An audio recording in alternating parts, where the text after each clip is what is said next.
Blood from the first comrade I ever saved dripped slowly onto my uniform as I realized I was utterly alone in that derelict outpost. I'm Staff Sergeant Alex Turner, and when I first arrived at Storm Ridge Communications Station, I thought my toughest enemy would be static interference or a busted transmitter, not whatever was lurking inside those crumbling concrete walls. The station sits atop an isolated mountain plateau in Colorado, accessible only by a winding dirt road that vanishes into dense pine forest the moment the sun dips below the horizon. And from the moment I stepped off the Humvee, I sensed something was off. The air here tasted metallic, and even the birds seemed silent, as if nature itself had chosen to avoid this place. My job was simple: monitor encrypted radio channels, maintain the equipment, file the nightly reports, but the hush that settled over the compound at dusk felt like a trap snapping shut around me. Inside the comms bunker, the glow of capacitor lights painted everything in sickly greens and yellows, and cable racks lined every wall like veins carrying some dark lifeblood. I found Private First Class Sarah Diaz hunched over her console, tapping keys with methodical precision. She was the only one who made this station feel vaguely human, her calm voice cutting through the hum of cooling fans as she confirmed signal readings and adjusted power levels. I settled into my chair, unzipped my field jacket, and ran my gloved fingers over the serial numbers etched into my headset, trying to ground myself in routine. But routine slipped away the instant my eyes drifted to the medical supply cabinet in the corner of the room. It stood ajar, as if someone had left in a hurry, and though the hallway outside was dead silent, I heard the faint drip of liquid hitting tile. My heart rate spiked as I swept my flashlight beam across the floor and saw it. A thick, dark red smear leading from the cabinet toward the door, and at the end of that streak, an empty vial rolling ominously against the threshold. I swallowed, telling myself it was probably spilled saline or some ordinary solution, but the smell told me otherwise. Acrid, coppery, unmistakably blood. I stayed frozen for a heartbeat before adrenaline seized me, and I was up on my feet, nozzle pressed tight against my thigh as I edged toward the scent trail, every nerve on high alert. No one else was on this shift. The rest of the team rotated out at midnight, leaving only me and Sarah to guard the airwaves. I checked my watch, 23 minutes past 11. A routine period for lockdown drills, but tonight, nothing felt routine. I swept the flashlight into the adjacent corridor, where maintenance crews had rigged up auxiliary power poles, their extension cords snaking across the cold concrete floor, and realized the main breakers had just tripped. Every overhead lamp had died the moment I stood. Darkness closed in around us like a living curtain. Sarah's voice crackled in my earpiece before I could warn her. "Turner, is that you? What's going on?" I forced a calm I didn't feel. "Power's out," I said softly, though my voice echoed through the sudden emptiness. I heard her inhale sharply and then the scratch of her chair scraping concrete as she rose. "Stay where you are," she whispered. "I'll secure the backup panel." I backed away from the bloody trail and gestured toward the comms console, but she was already moving. I watched her silhouette vanish into shadows, the glow of her flashlight bobbing like a firefly in deep woods. Then I heard it, a slow, deliberate thump from the far wall, followed by a scraping that sent a jolt through my spine. It sounded almost like fingernails dragging across painted metal, and in that moment I understood. Whatever caused the blood wasn't content to stay hidden behind locked cabinets. My pulse hammered in my ears as I flicked the switch on my handheld light, flooding the bunker with a narrow cone of brilliance. The cabinets where medical supplies should have been were empty, doors swung wide, hinges twisted, and on one shelf, a rag soaked in something dark and viscous lay crumpled like a discarded rag doll. There was no sign of Sarah, no call on the radio, just the endless hum of dead machines waiting for power. Adrenaline coursed through me as I sprinted toward the backup generator room, its door reinforced with steel plating and marked authorized personnel only in faded stencils. I fumbled for my key card and slid inside, flipping switches in practice sequence, praying the diesel engine would cough to life. The panel lit up and the lights returned with a thunderous whine. But in that brief blackout, I'd lost sight of Sarah. I pounded my fists on the wall, my vision swimming, and shouted her name, the echo mocking me. No answer. Outside, the wind picked up, rattling the ventilation ducts like hands pounding on my skull. I grabbed the radio mic. "Command, this is Turner. We've got a situation in Sector 3. Repeat, situation in Sector 3. Over. Static. Nothing." My hands trembled, and though part of me wanted to bolt for the gate or dive for cover, I knew out here the fences were electrified, the perimeter alarms could be disabled or worse, trigger a lockdown that would seal me inside with the unknown. I took a deep breath, steeled myself, and stepped back into the bunker, ready to chase down whatever had taken Sarah, or what was using her absence as bait. Each step I took echoed through the emptied room, reflections of my flashlight dancing off the banks of electronic displays now bathed in red emergency light. Beneath the status monitor, a small red icon flashed above Med Bay. No response, and I knew time was running out. Gripping my service pistol, I rounded the corner to the medical area and found the floor streaked with the same dark fluid, leading out beyond the room where a half-open hatch hinted at deeper corridors I'd never been authorized to enter. A low moan drifted from within, human but fractured, as if filtered through wind and concrete. I swallowed against the lump in my throat and pressed forward, flashlight illuminating the scuffed metal walls and power conduits overhead. At the end of the hatch, the ceiling sloped down into a narrow tunnel barely wide enough for two to pass. The drippy drip echoed in the darkness. I clicked my pistol's rail light on, and the beam caught something that froze my blood. A smear of crimson handprint on the wall, fingers splayed and dragging downward, as though someone had tried to cling to the surface before falling. I swallowed and whispered, "Sarah." The silence was my only reply. I edged ahead, my every sense on fire, and the drip grew louder until I stepped into a small side chamber, the beam revealing a shattered biohazard cabinet and a single white lab coat slung over a rusted pipe. The coat's name tag read Dr. L. Franklin, but there was no Franklin, just the open hatch back into the bunker and a single set of footprints glistening in the pooled blood, leading toward the comms room. My heart pounded as I followed them, adrenaline and dread colliding. When I re-entered the bunker, the console monitors were blank, even on backup power, and the only illumination came from the emergency lanterns casting giant, quivering shadows across the walls. The footprint stopped at Sarah's station. Her headset lay on the floor, cord trailing like a snake ready to strike. I knelt, pressing my fingers to the warm liquid still drying on the floor, and the taste of copper rose in my mouth. I bit back a ragged breath, pressed the radio to my lips and said, "Sarah, if you can hear me, respond now." Static answered, then a voice, soft, distant, and warped, whispered, "Help me," and cut out. My hand went to my pocket where my phone vibrated with an incoming alert. Emergency lockdown engaged. All personnel remain in place. There was no code, no override option, just the harsh directive blinking on my screen. Panic clawed at me, threatening to drag me under, but I forced my legs to rise, took one final look at that abandoned station, and then set my jaw, steeling myself for the worst as I tracked those footprints toward the door, pistol at ready, blood pounding in my ears. Because out here, help was a ghost, and survival meant confronting whatever had taken my friend before it took me next. I pushed through the sealed hatch, flashlight beam cutting a path through the stale, recycled air of the hidden corridor.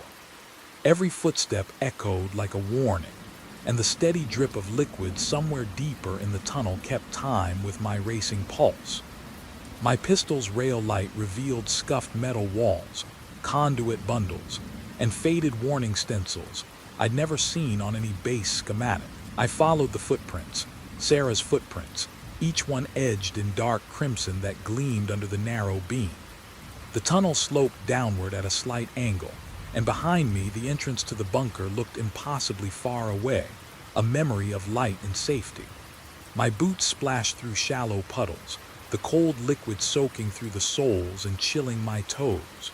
I swallowed hard, tasting copper on my tongue as fear warred with resolve. Somewhere ahead, a low hum vibrated through the floor, power lines humming with stray electricity. I edged closer and saw a service panel ripped open, wires severed, sparking intermittently. A single red wire hung down, a droplet of blood at its end, quivering like a heartbeat waiting to be snuffed out. I hesitated. Protocol said no man left behind, but common sense screamed to turn back. Sarah, I rasped into the dark, voice hollow. No answer. Instead, the hum rose into a roar, and I felt the tunnel shudder, like some massive engine waking from slumber. The bloodied footprint stopped at a junction marked Lab Access in peeling yellow paint. To the left, the tunnel extended into deeper gloom. To the right, a heavy pressure door stood partially ajar, bolts twisted and mangled. I eased the door further open, revealing a cavernous room lit only by residual emergency strips that flickered in a pulsing rhythm. The air was thick with the stench of chemicals, the acrid tang of burning insulation, and beneath it all, the unmistakable metallic scent of fresh blood. My light revealed overturned workbenches, shattered glassware, and a metal cabinet with its door torn away. On the floor lay Sarah's flashlight, its battery dead, its body cracked. I crouched, heart pounding, and picked it up. But before I could flip it on, my rail light caught movement at the far end of the lab. A figure hunched over a bank of monitors, back to me, illuminated by flickering screens showing static and odd waveforms. Sarah, I called, voice breaking. The figure froze, then turned, face obscured by shadows. But I saw the outline of her bun, a flash of her ID patch, and relief surged through me. She opened her mouth to speak, but instead of her voice I heard another sound, a high-pitched whistle like metal grinding on metal echoing behind me. I spun, gun up, but the tunnel was empty. Yet that whistle grew louder, resonating in my skull. Sarah ducked behind a console, her eyes wide in terror. I ran to her and grabbed her arm. "We have to go," I shouted over the whistle. She shook her head. "He's here, it's not human." The words hit me like a punch. No time, just move. Together we bolted from the lab, retracing our steps through the junction. The tunnel behind us trembled, and I heard the heavy scrape of metal feet against the concrete as something massive advanced. Panic clawed at me, but I forced my legs to keep moving, guiding Sarah down the slope toward the hatch back into the bunker. Footprints, Sarah's footprints, pounded behind us. A growl, deep and guttural, reverberated through the walls. We burst through the hatch and slammed it shut, fumbling with the lock while jagged red emergency lights bathed the bunker in a hellish glow. Sirens blared as the emergency generators switched on and the alarm screamed in protest. Dave's face appeared at the bunker doorway, eyes wide. "Turner, Diaz," he yelled, and I pulled Sarah inside, slamming the door. Dave hit the manual deadbolt and we all backed away. Sarah gasped for breath. It followed us. I reached for the radio. "Command, this is Turner, intruder in Sector 4. Repeat, intruder in Sector 4. Over. Static. No response." Dave closed in, eyes darting to the monitors, which flickered back to life. "Something tripped the override," he said, voice trembling. "They've cut comms." Sarah sank to the floor, knees drawn to her chest. Blood seeped through her uniform sleeve. I peeled back her cuff. Her palm was slashed, flesh torn as if by claws. I pressed my sleeve to the wound. "You'll live," I whispered, despite knowing how little that mattered. Outside, the base's public address speakers crackled to life with a distorted voice I barely recognized. "Containment breach. All personnel evacuate to central hangar. Repeat," the message looped, warped as though recorded through miles of static. We exchanged looks. The central hangar was half a mile away, presided over by gauntlets of razor wire fencing and motion sensors. The distance felt like an eternity. I yanked open the bunker's supply locker and grabbed a stash of flares and a crowbar. "We'll need light and a way to force doors," I said. Dave slung a flare gun over his shoulder. "I'll radio gate control, see if they can open the blast doors." He switched on his handheld and tapped in a sequence. The radio crackled. "Gate locked. Emergency override not available." He cursed. I looked at Sarah, who met my gaze with a mix of fear and defiance. "We move now," I said. "No more waiting." The three of us filed out the bunker, weapons ready, flashlight cones cutting through the darkness. The compound's corridors were eerily empty. Twisted shadows clung to corners as the emergency lanterns swung on their mounts. We passed deserted guard stations, overturned chairs, and pools of alien darkness where someone's spilled blood had soaked into the floor.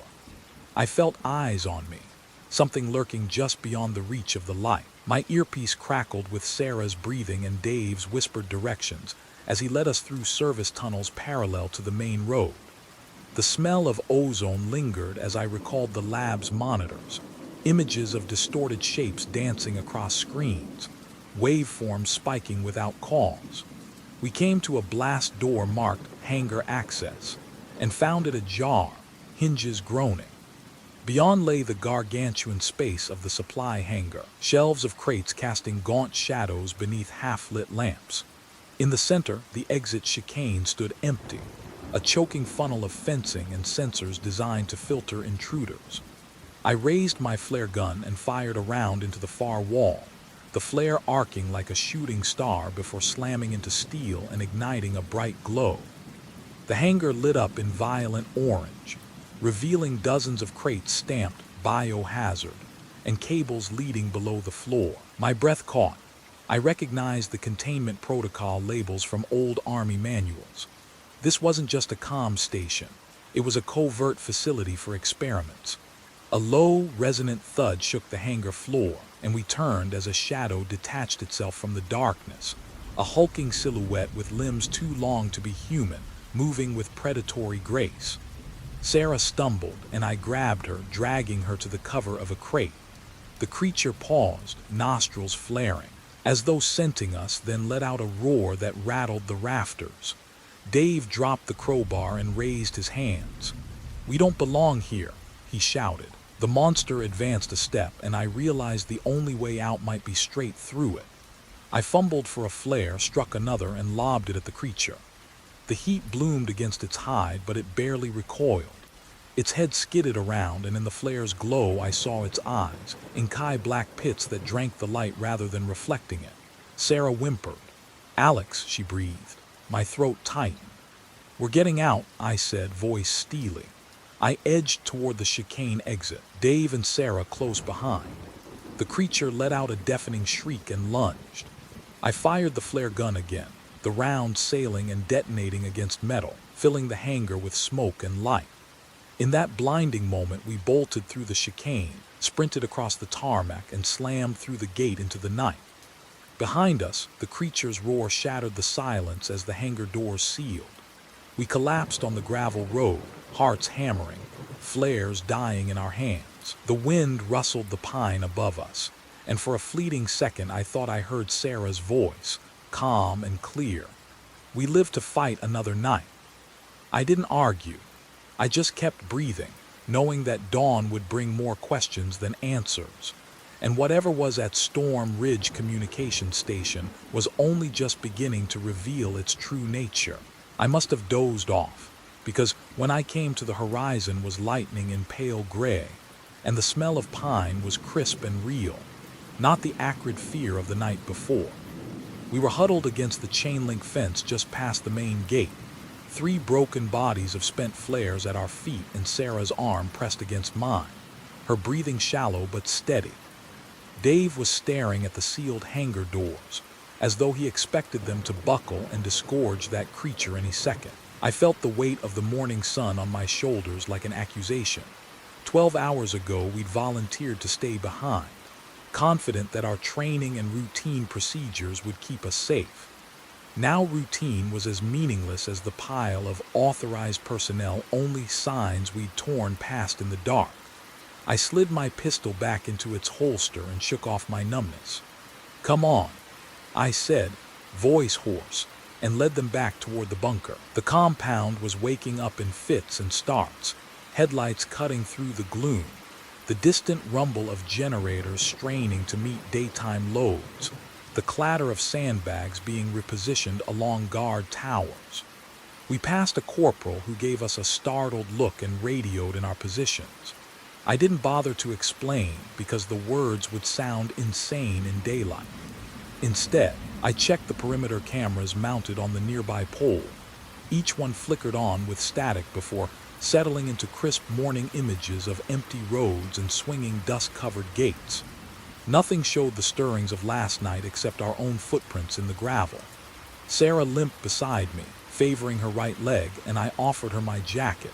She shook her head, pressed her teeth together, and carried on. "We can't stay here," she said, eyes narrowed against the glare. "The upper echelons will declare quarantine and seal this place off." I could almost see the headline: "Storm Ridge Station under lockdown after security breach." It would be buried in a dusty corner of the base archive, if anywhere at all. I glanced at Dave, who gave me a look that said he'd rather face that creature again than wait for a cover-up to swallow us whole. We made our way through the command center, where tech sergeants were running diagnostics on communications arrays. No one chased us out, no one shouted orders. The station was treating us like missing widgets to be found later, once the panic subsided. I found Major Holden at his desk, shoulders slumped over a cup of instant coffee. He looked up when I cleared my throat. "Sergeant Turner," he said, voice flat. "We have preliminary reports of an animal incursion in the hangar. Security teams are sweeping the area. Any word from weapon teams?" "Sir," I said, swallowing. "This wasn't an animal. It was something engineered, biocontainment crates, chemical warnings. This station isn't just a comms relay. It's a test site." His eyes flickered, a flash of anger or fear I couldn't read. "You're saying we've been lied to about this mission?" "Yes, sir. We need a straight answer and backup now." He didn't respond. He took a long swallow of coffee, then set the mug down. "I'll call it in, but orders come from up the chain." His jaw clenched. "You three get to Med Bay. We'll see if anyone can explain your exposure." I led Sarah and Dave down the corridor, adrenaline dragging my limbs into motion. The Med Bay looked sanitized in daylight, a far cry from the carnage of last night's supply room. A lieutenant in blood-spattered scrubs met us, clipboard in hand. Sarah nearly collapsed against the gurney, and the lieutenant whispered that they'd give her a sedative and stitch her up. I watched him work, holding Sarah's hand, knowing he was the only witness who would ever see her desperation or hear her frantic whisper about it followed us. Later, by the time they cleared us for light duty, the afternoon sun had warmed the compound's concrete walkways. We returned to the comms bunker to collect our gear. The place felt empty, purpose hollowed out by the morning's revelations. I backed my radio into my belt and powered it on. The crackling channels were alive with normal chatter, routine check-ins, supply requests, shift change banter. Nothing about last night's containment breach. I shut it off and slipped it into my pocket. "We'll need evidence," said to Dave. "Photos, samples, anything that proves we didn't hallucinate." He nodded and produced his phone, a personal device strictly forbidden on duty but now the only tool we had. We scoured the hangar entrance for bloodied footprints, snapped photos of the torn crates stamped biohazard, and recorded the vent where the creature must have slipped back underground. Sarah watched us, her eyes distant but resolute. At the end of the day, we gathered in the mess hall, plates of rationed pasta before us. The TV screens overhead looped clips of nightly news, wildfires in California, a senator's scandal, a football trade rumor. And I wondered how many people would connect the dot between that headline evacuation at Storm Ridge and the truth we'd lived through. Sarah sipped water, lips pale. "We have to leak something," she said quietly.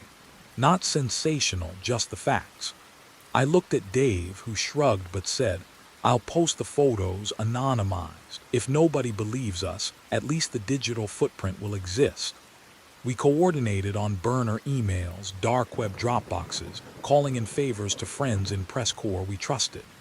By the time the mess hall lights dimmed for overnight maintenance, we had a dossier ready to send. Our video footage, photo evidence, and typed witness statements. We strapped on our gear and slipped out into the twilight, pockets heavy with USB drives and phones. The compound's night watch passed us without a second glance, the soldiers heads down as they made their rounds. I felt the wind shift, carrying the scent of pine resin and something else, something sour that made the hairs on my neck prick.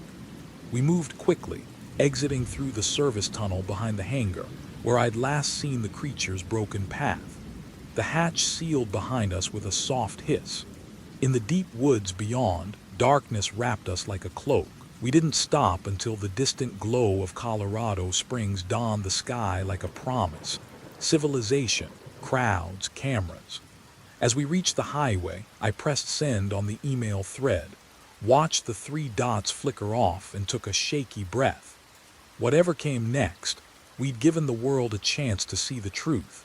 And that might be all any of us needed to make it through another night. I still remember the sting of cold wind on my face as we stepped off the service tunnel's graded ramp and into the damp forest beyond Storm Ridge's perimeter. The thrum of helicopters and the distant hum of generators vanished behind us, replaced by the whisper of pine needles underfoot and the occasional snap of a twig, each one sounding like an alarm in the dead of night. In our pockets were USB drives loaded with video clips of the creature, photos of blood-spattered corridors, and Sarah's handwritten statement describing every horrible detail.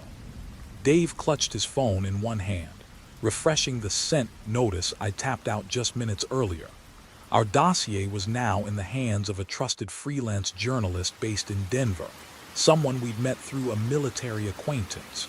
If anyone could cut through the chain of command's cover-up, it was her. We hiked downhill for nearly an hour, following an unmarked service trail that crisscrossed shallow streams and gnarled roots. The glow of Colorado Springs shone like a beacon through the trees, a promise of civilization and safety, or so we hoped. Sarah leaned on my shoulder, wincing each time her injured leg throbbed. "I keep replaying that thing's eyes," she whispered.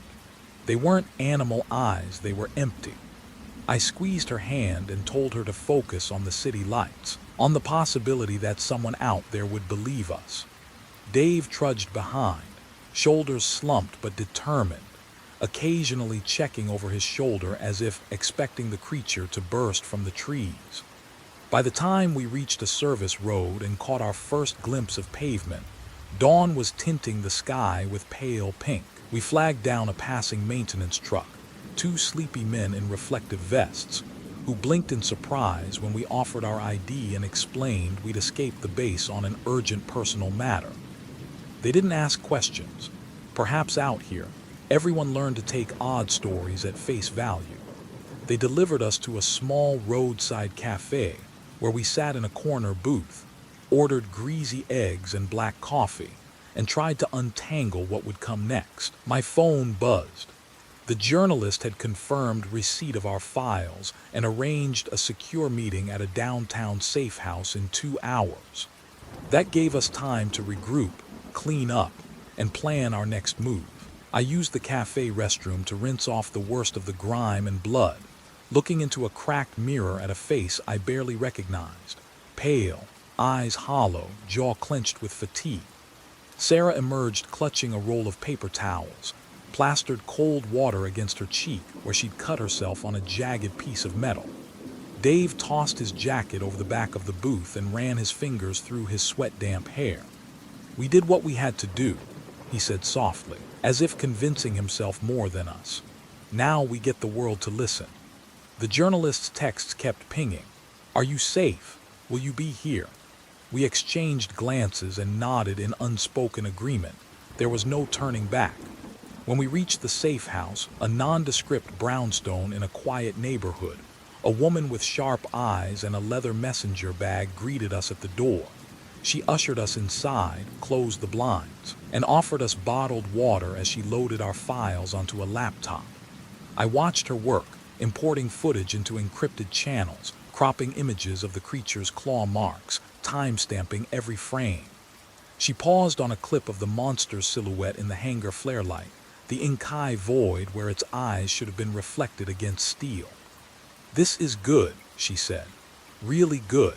But you need more than visuals, you need corroboration." She tapped a map of the base layout on her screen. "I'll contact my source in military intelligence. If they can validate your story, this goes public in 48 hours. Relief flooded me, but it was fleeting. Outside, a sudden roar of sirens cut through the silence, distant but unmistakable. Without warning, the woman's posture stiffened. She reached for a small scanner beside her keyboard and checked the front door. "They're here," she muttered. The three of us froze. Sarah's hand went to her gun, still tucked in her waistband. Dave's eyes darted toward the window. I heard the click of a lock being turned on the far side of the room. "We have to move," I whispered. The journalist slammed the laptop shut and grabbed her bag. We raced out a back door she led us through, a narrow alleyway between townhouses that spilled into a silent courtyard. Overhead, footsteps pounded the pavement, and the flash of headlights glinted against brick walls. "Get to the street," she hissed, and guided us across the courtyard's mosaic tile floor, each step echoing in the pre-dawn hush. We burst onto a side street just as a black SUV slid around the corner, its spotlight sweeping the pavement. The journalist pushed us against a hedge, pressed her palm to her ear. "Local cell towers are being jammed. They're using military-grade comm blockers." Panic stabbed my gut. "We can't stop," I said, grabbing Sarah's arm. "Not here." We darted across the street and onto a blocked-off live tram line, hopping the tracks as the SUV's engine growled behind us. The tram's empty cars gleamed silver in the streetlights. We climbed onto the nearest one and hugged the wall, breath ragged. The journalist pulled a handheld radio from her bag and barked into it. "Team Alpha, evac point Delta, I repeat." The radio crackled with a single response. "En route." We heard rapid footsteps on the pavement, flashlights swinging through the haze of morning fog. I could feel Sarah trembling beside me, felt her pulse racing against my ribs. Dave slid down into a crouch, sweat beading at his hairline. The tram lurched forward as the tracks engaged, and I exhaled, the tension uncoiling in my shoulders. The SUV skidded onto the tracks behind us, its siren wailing in protest, but the tram's weight carried us away faster than I thought possible. We passed storefronts shuttered for the night, empty bus stops, and finally emerged near the city center, where another car waited with tinted windows and engine idling. The journalist guided us off the tram, and we piled in, two in back, 3 seats pressed together like sardines, and the driver peeled away into the dawn. As the skyline of downtown tipped into view, I stared out the window at the glass towers catching the first sun. The city slept on, oblivious to the nightmare we'd escaped, or perhaps complicit in burying it. The journalist placed a steadying hand on my arm. "In 2 hours, your story goes live," she said. "Hold tight." Sarah leaned forward, voice barely audible. "Whatever happens next," my throat went dry, but I managed. "We finished this." And as we slid into the heart of the city, I realized that surviving Storm Ridge was just the beginning. Now we had to survive the truth. At midday, we finally reached the safe house's hidden basement beneath a nondescript row of brownstones. The door closed behind us with a resolute thump, cutting off the city's distant roar. I sank onto a threadbare sofa, every muscle trembling from the pre-dawn sprint and the raw terror still coursing through my veins. Sarah leaned against the concrete wall, her hand pressed to her bandaged side, eyes hollow but alert. Dave perched on an overturned crate, flipping through the journalist's dossier as if searching for answers in the printed pages. "Listen," the journalist, Alina said, spreading a fresh map across the work table. "According to my intel contact, you're not the first to report something going wrong at Storm Ridge. 30 years ago, there was a classified research project here called Project Hailstone. They were experimenting on," she paused, eyes flicking to the digital clock on the wall. I can't get all the details yet, but it involved bioengineered compounds and emergent behavior. My stomach nodded. Emergent behavior, you mean this thing could learn, adapt? I swallowed hard. That explains why the lockdown overrides us and why it knew how to follow us through service tunnels. Elena nodded. Exactly. And now those old containment protocols, written but never officially published, are what you stumbled on in that hidden lab. Those rules you live by. They were survival instructions for personnel who knew what they were unleashing. Sarah closed her eyes, taking a measured breath. So everything, blood in the med bay, the smashed cabinets, the monster in the hangar, was part of a biohazard experiment gone wrong, and the chain of command buried it. Dave slammed a fist on his knee. Great. We risked our lives to prove we're not crazy, and now we find out we were right all along. So what's next? We leak this and what? They'll cover it up again. Elena tapped her stylus against the map. Not this time. I've arranged a live stream press conference. Once we go public with verified documents and your first-hand accounts, international watchdogs will be watching. They can't sweep it under the rug. She met our eyes, but you'll need to testify in person, under oath. My throat went dry, but I straightened. Whatever it takes. Sarah gave a small nod and Dave exhaled, tension easing from his shoulders. We stood together, 3 survivors bound by a truth no one else believed. Outside, sirens faded as police cleared a perimeter around Storm Ridge.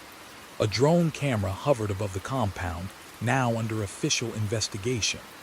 In 2 hours, the world would see our evidence. Photos of biohazard crates, footage of the creature in flare light, and the ghostly silhouette of that empty-eyed monster drifting through the dark.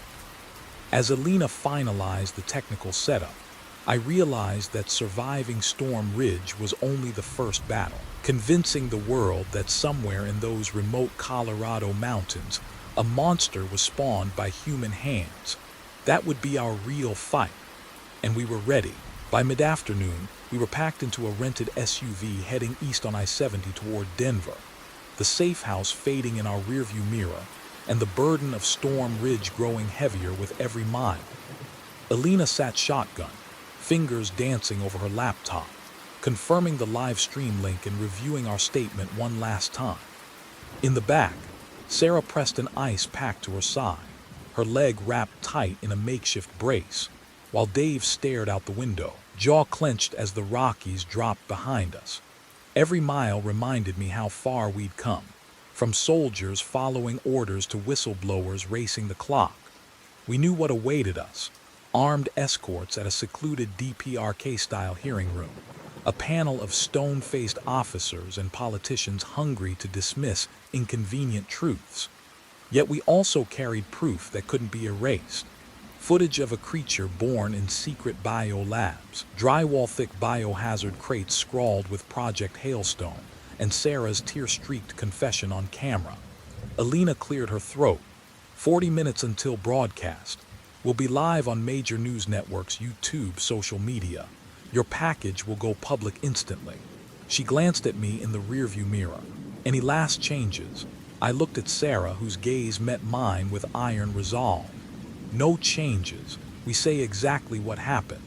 No embellishments. Dave nodded, flexing his fingers around his phone. We stick to facts.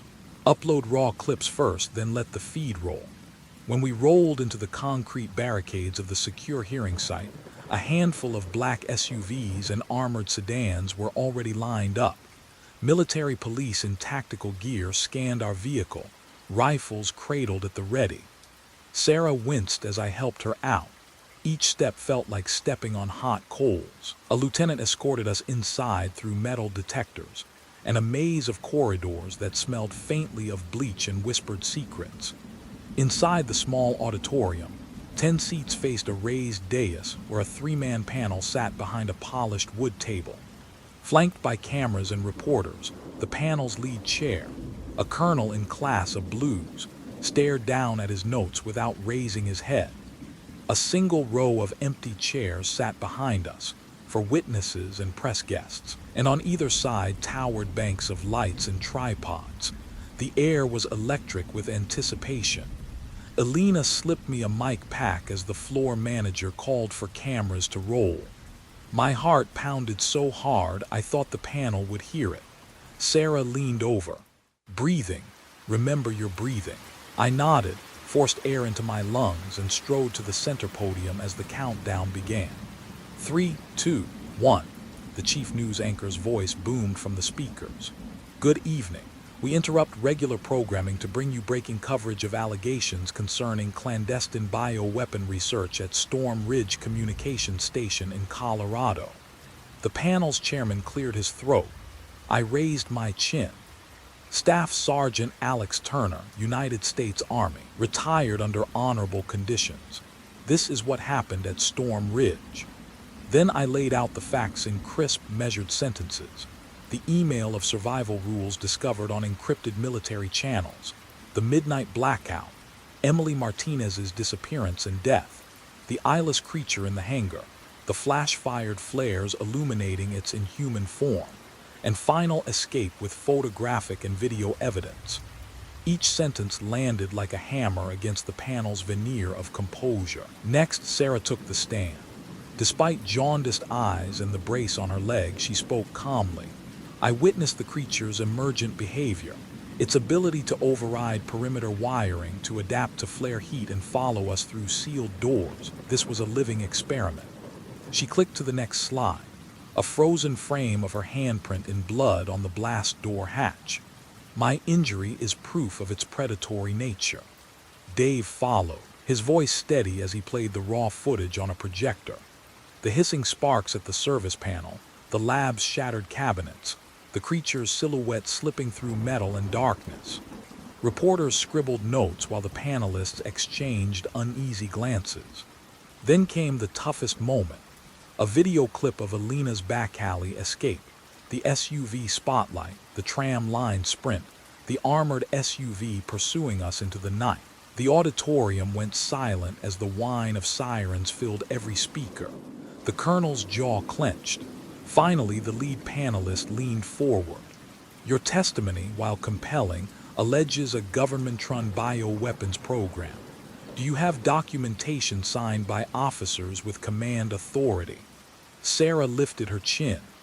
Yes, sir. She distributed printed orders we'd extracted from the hidden server logs, the ones showing encrypted directives from Defense Research Division HQ. The room crackled with murmurs. Minutes ticked by like hours.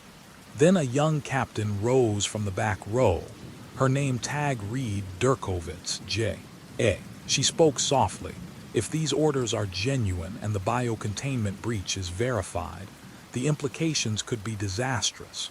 Protocol demands immediate JAG and congressional oversight. The colonel's colleague nodded. Suddenly, red lights pulsed as a security alarm blared. Lockdown protocol initiated. The PA system intoned. Panic fluttered among reporters as MP rifles slung to attention. We exchanged terrified glances. Had the program's remnant struck again? Within seconds, a lieutenant stormed in.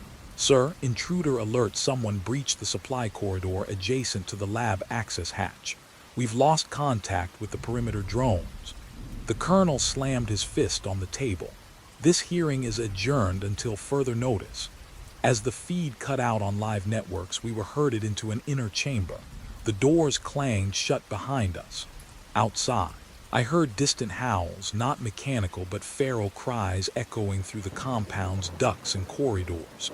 My blood ran cold. The experiment hadn't ended, it had followed us here. Sarah gripped my arm. We're not done yet. I met her gaze.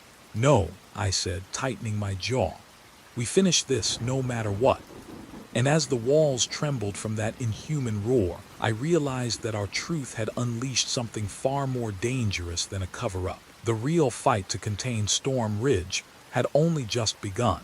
Ivy Lee presses her palm against the steel door as the entire wing shudders beneath the creature's renewed assault. Red emergency lights flash, painting every surface in alarm. The colonel's final order still echoes in my ears. This hearing is adjourned. Yet the roar in the halls tells me there is no safe place in this compound anymore. Sarah clutches my arm. bone-deep exhaustion and fear mingling in her eyes. We're trapped, locked behind reinforced doors designed to hold out human threats, not something that can smash through metal and concrete with ease. Dave checks his phone. No signal. The military jamming units outside must have stayed online, blocking all civilian networks. And now, any hope of calling for help from outside authorities is gone. They knew we'd expose everything, he rasps. They cut us off. I nod and bite back a curse. We gather our minimal gear. Sarah's brace squeaks as she shifts weight, my pistol still humming with residual charge. Alina's laptop bag slung over my shoulder. Ivy leads us down the narrow corridor, toward the central escape shaft we'd scouted earlier. It's a cramped service elevator big enough for one gurney, access through a panel in the wall marked maintenance only. She slips a credit card thin bypass tool into the lock and twists. The panel springs open. Almost there, she murmurs, flipping on the shaft's interior light. Stacked cables and piping form a web overhead. We step inside and Ivy hits the call button for lower levels. The doors hum shut behind us. In the confined space, every breath sounds loud, our pulses hammering in unison. Sarah leans against the wall, limping. We need to get to the roof, I say, voice low. Then we can flash Sarah's satellite phone to get an uplink. Ivy nods. There's an emergency staircase we can reach from the sub-basement. Once we break into the ventilation stack, we can crawl to the roof fan room. The elevator rattles as it descends. I flick on my rail light. Blades of steel pipe arc overhead, and a pool of oil glistens at the far end. Dave gingerly steps around it. I wince at the thought of slipping here. Below us, the roar of the creature's pounding grows louder, metal bending under its weight. The emergency alarm drones on, a siren so shrill it hurts to hear. I press my hands against my ears, forcing them to adjust. The doors open with a clang. We spill into a dimly lit corridor labeled Sub-Level -2. A single fluorescent tube flickers overhead. Behind us, echoing crashes signal the creature tearing through the hearing chamber's outer walls. I tighten my grip on Sarah's free hand.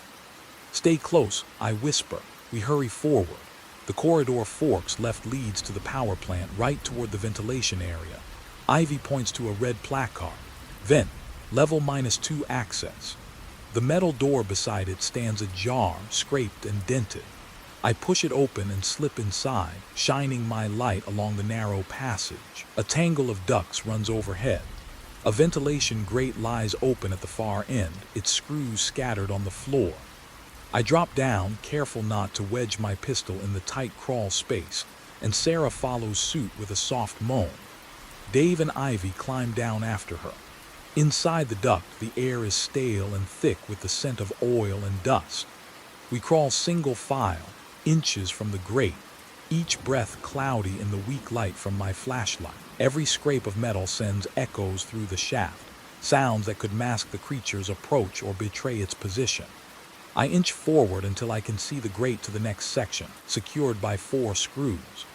Ivy produces a stubby multi-bit driver and begins removing them, each turn echoing like a knock of doom. Faster, Sarah hisses, clutching her side where the brace presses into her ribs. One screw comes free. Ivy flips it into a pocket. The second screw yields, rattling on the floor. I prep to move once the last one drops, but then I hear it, a muffled roar like metal grinding on bone coming from directly above us. The creature's footsteps thunder against the ceiling, the grating rattles, and I realize with a jolt they're crawling above the duct. Get out, I snap. Ivy finishes the final screw and pushes the grate aside.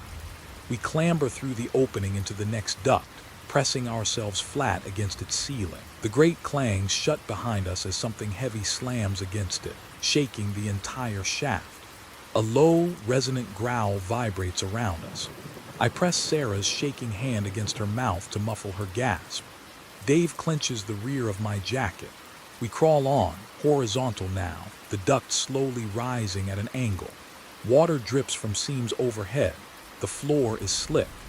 The roar behind us keeps pace as we move, never quite breaking onto the grate, but close enough for me to see the metal warp from the weight.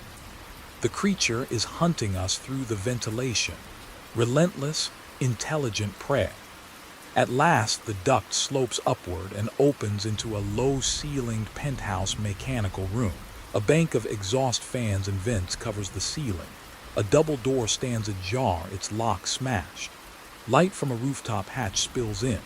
Sarah slides out first, swapping her flashlight for my other hand. I pull her up as Ivy and Dave emerge. We find ourselves surrounded by steel pipes and a gargantuan exhaust unit dripping condensate. "The hatch," I whisper, spotting the ring pull set next to it. Ivy hauls on it, the hatch groans and swings open, flooding us with frigid night air and moonlight that slices across the rooftop.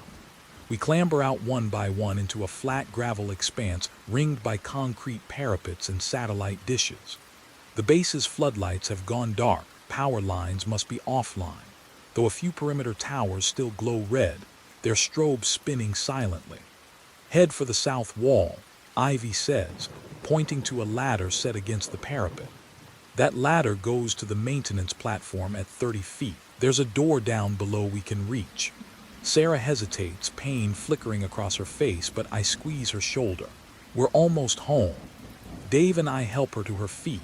Ivy sets her flashlight on the gravel and pulls a coiled rope from her pack. She rigs one end to a rooftop davit and tosses the rest over the parapet. "We'll rappel down," she announces. My heart leaps at the reminder that any slip now could send us plummeting. I secure the rope to the ladder's rung bundle and test it. It holds firm. Ivy gives a thumbs up. One by one we shimmy down, the rope cutting into my gloves. The drop is tame, but enough to jar tender muscles. Sarah winces as she lowers herself. Dave steadies her back. I descend last, scanning the rooftop for movement. The lights in the courtyard below flicker on, security cams reigniting. I catch the faint echo of footsteps far down, but no sign of the creature. On the ground, Ivy leads us to a service door labeled Maintenance Access. No admittance, and uses her bypass tool again. It clicks open. We slip inside into a dim hallway, the scent of oil faint. I shut the door quietly, leaning against it, forcing my breathing to slow. "We need to reach the old helipad," I say. "There's a fuel truck parked there and we can hijack it to get out." Dave nods, consulting the base layout in his head. It's 2 corridors that way, past the security office. We hurry down the hall, Sarah lagging but determined, and round a corner into the security checkpoint. The officer's station is deserted, guns unattended on the rack. A monitor shows grid lines of the compound. Most cameras are offline black screens. I grab a pair of binoculars from the desk, raise them to my eyes, and scan the perimeter fence. Nothing moves. "This side should be clear," I say. "Let's make it fast." We slip through the checkpoint and into the main corridor, the rough carpet muffling our footsteps. At the T-junction, the sign for the hangar points left. Security office right. We go right. But as we pass the guard station, the static on the radio hisses. Sarah's broken call sign flickers on and off. She grabs it, voice trembling. "Alex, be careful." The radio cuts as footsteps pound behind us. We break into a sprint. The hallway stretches on, lined with door after door labeled offices, conference room, storage. At the far end, we see the glow of a red exit sign above a steel door marked Emergency Exit Helipad. We race for it, feet pounding the concrete. Behind us, something slams into the corridor walls, shaking them, and the growl reverberates. "Go!" I shout, yanking at the handle. It gives. We spill onto the helipad, moonlight revealing the vast tarmac studded with satellites and a lone fuel truck idling. Ivy and Dave climb into the cab. Sarah and I slide onto the passenger side. I yank the door closed as something scrabbles at the metal edge. Rain gutter, top of the door. The creature's claw scrapes in a staccato rhythm, metal on metal, as if testing our lock. I slam my hand on the brake, throw the truck into drive, and peel off the pad, tires screeching. Dust and gravel spit behind us as Dave accelerates toward the main gate, a chain-link fence lit by towers of blinking red lights. I watch the edge of the fence out the side window, half expecting the creature to leap onto the hood, but we clear the gate just as it begins to screech open. Beyond, the winding road snakes down the mountainside toward civilization.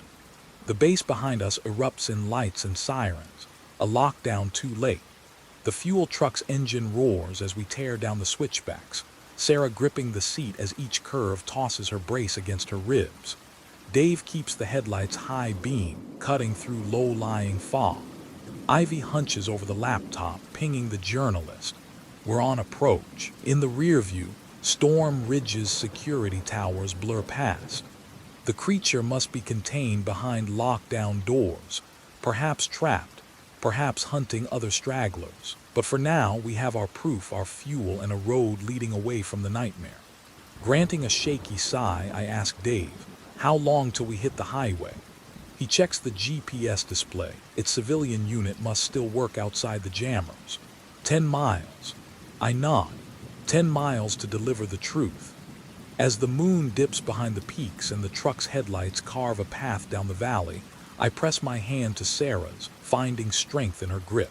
We've escaped the compound, but the real battle was just beginning, convincing the world what we saw, what we lived. And as the first rays of dawn light up the open road ahead, I feel, for the first time, hope. Hope that someone somewhere will listen and finally bring Project Hailstone into the light. We barreled down the twisting mountain road long before dawn, the fuel truck's tires churning gravel into a fine mist that hung in the air like the residue of our own fear. Each mile behind us felt like tearing away the last barrier of secrecy that Storm Ridge had erected around its true purpose. The wind whipped across the cab, carrying the tang of pine and diesel, and I caught occasional glimpses of Sarah in the rearview mirror, her face pale, eyes red-rimmed but resolute. Dave sat beside me, jaw clenched, one hand on the wheel and the other tapping out coordinates on his handheld GPS, while Ivy crouched in the passenger rear, her laptop open and satellite uplink scanning for any sign of jamming. Behind her, Alina's recorder glowed in anticipation, ready to capture the moment our stolen truths would break into the world. As the first hints of orange light spilled across the horizon, I consulted the map taped to the dashboard. In 10 minutes, we would hit the lone exit ramp to Highway 40, where Alina had arranged a roadside rendezvous with 2 investigative reporters and a forensic analyst from a major network. The plan was simple but risky. We would deliver the raw footage, the photographs of Claude Steele, Emily Martinez's final message on her headset, and that single burnt lab coat tagged Dr. Franklin, all before the military's comms jammers could shut down civilian broadcast frequencies. Delay by even a minute and the upload window would close forever.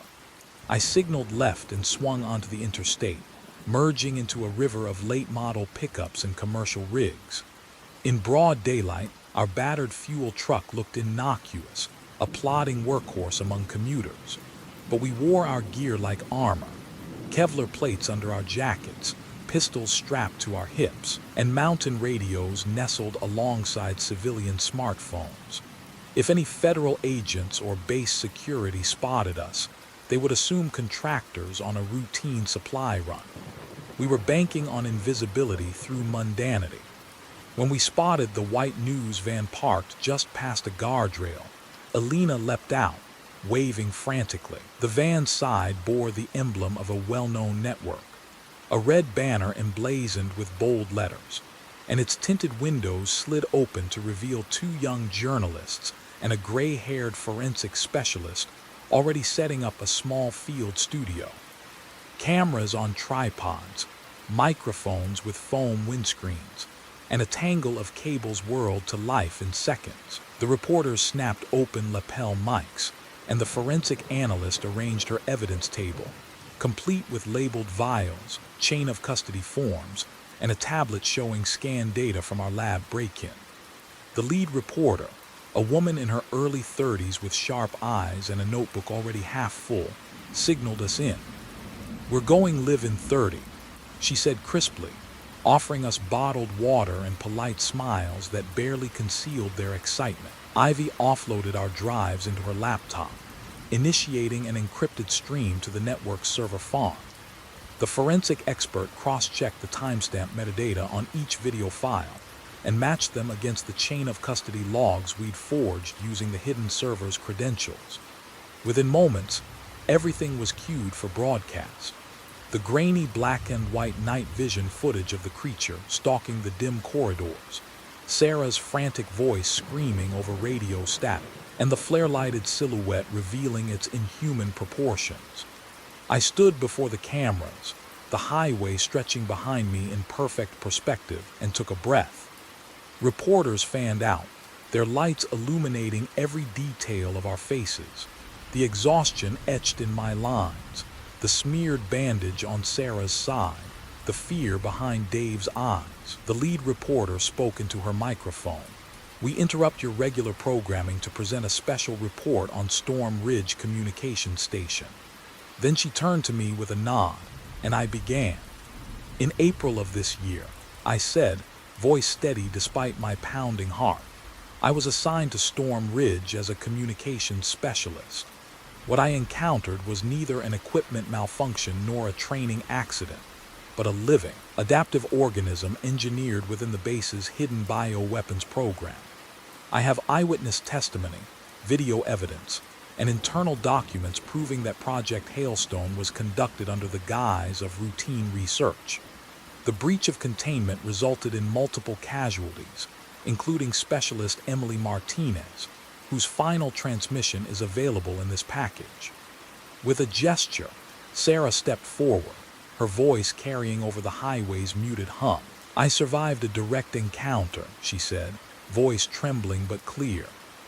"I watched it override locked doors, respond to heat signatures from our flares, and follow us through sealed maintenance tunnels.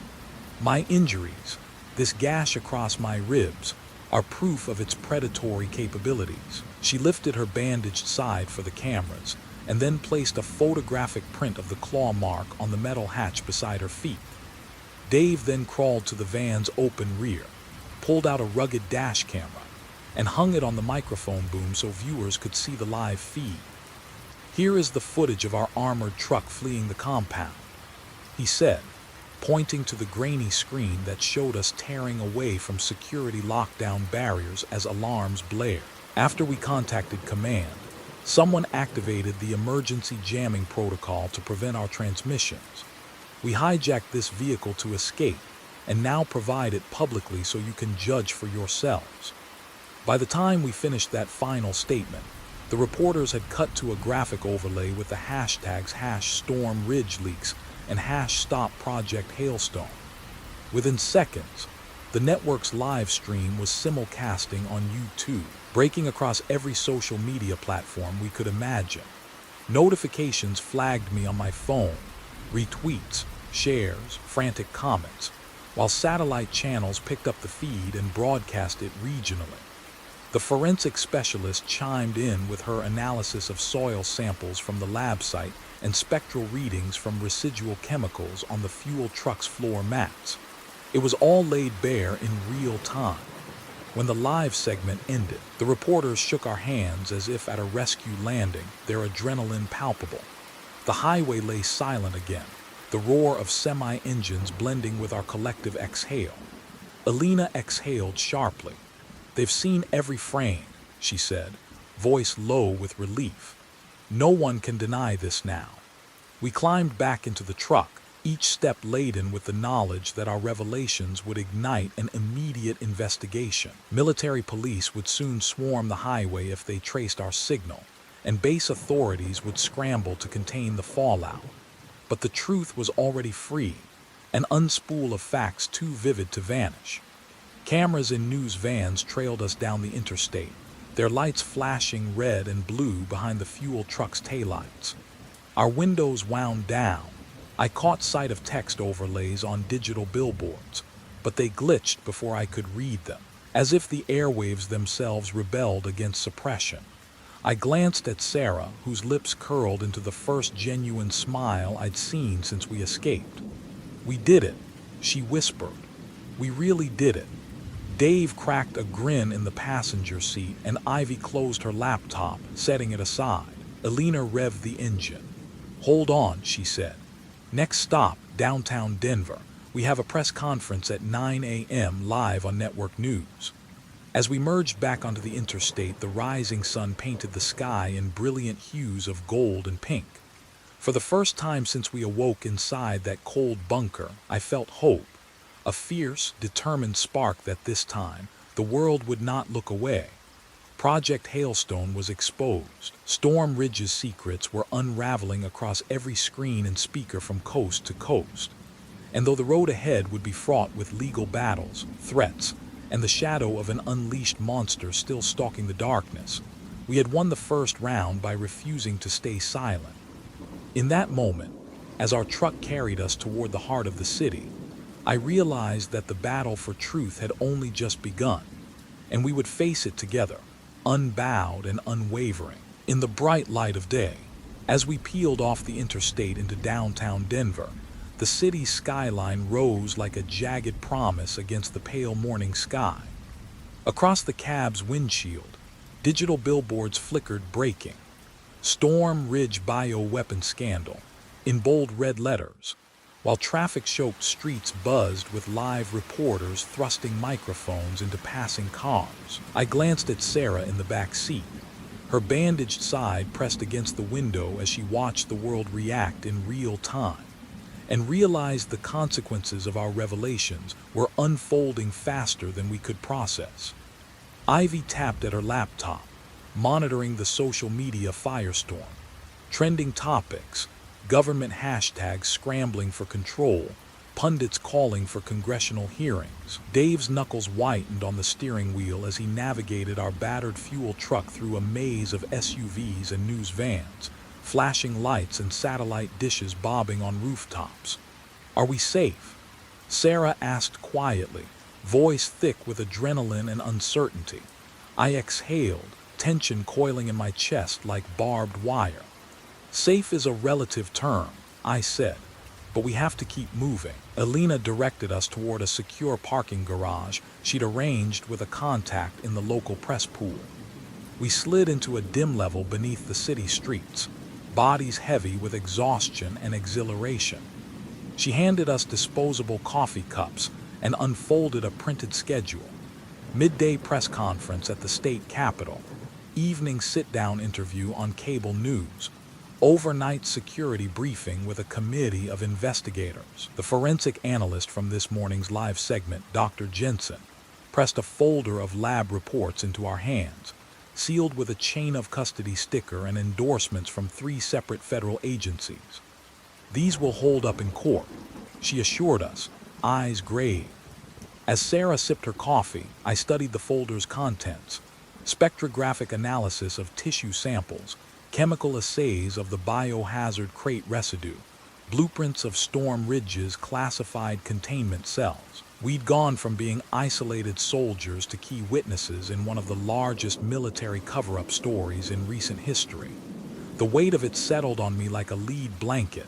Every slip, every misstep, could send us back into the nightmare we'd escaped. Dave rubbed his temples. "What's the plan when they start rounding up witnesses? The Army's already issued a no-comment press release calling us deserters." Alina tapped her pen thoughtfully. "We'll have legal counsel at the press conference, and we're coordinating with whistleblower protection organizations. They can grant you temporary asylum from any military jurisdiction." She glanced at the clock, 10:30 a.m. "We need to leave in 15 minutes if we're making that podium by 11:30. I stood and stretched, fatigue rolling up my spine like a wave. "Let's do it," I said, glancing at my team: Sarah, determined despite her wounds; Dave, haunted but resolute; Ivy, already wire-wrapped for a live data feed; Alina, orchestrating our next moves like a field commander. We piled into the van, engines purring, and emerged onto the city streets as the world watched. Pulling up to the Capitol steps, a phalanx of reporters and camera crews flooded around us. The marble facade gleamed in the sun, while podiums and flags stood ready. I climbed the steps alongside Sarah, each stride echoing on the granite, and took my place at the center mic. Beneath us, a sea of lenses and microphones jutted closer, hungry for every word. I pressed the button on my mic pack, the red light blinking. Good morning. My name is Staff Sergeant Alex Turner, and I speak on behalf of myself and my fellow service members who risked everything to bring you the truth about Storm Ridge. The cameras roared. Project Hailstone was a classified bioweapons program operating under the guise of routine research. The creature liberated from its containment cell is the result of human experimentation gone catastrophically wrong. We have evidence, video, lab reports, first-hand testimony, and we demand accountability and immediate oversight from Congress and the Department of Defense. Sarah stepped up next. I survived an encounter in the compound's emergency corridors. I witnessed the creature override electronic locks, circumvent lockdown protocols, and follow us through sealed tunnels. My injuries are proof. My will to speak out is proof. She held aloft the forensic folder. Dr. Jensen provided. Flashbulbs popped. Somewhere in the crowd, a senior investigator took notes furiously.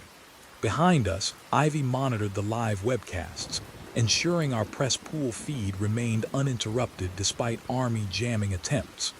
Dave, standing slightly back, scanned the perimeter for any signs of hostility. Above the clamor, I saw a row of state troopers lining the edges of the gathering, weapons holstered but eyes laser-focused. The tension crackled like electricity. When we finished, the questions came fast. Reporters volleying demands for specific dates, chain of command inquiries, and asked whether we feared reprisals from our former superiors. I answered as candidly as I dared. We serve the Constitution. Our oath is to the people. We are not afraid. Sarah echoed the sentiment. Ivy provided technical clarifications. Alina moderated the crowd.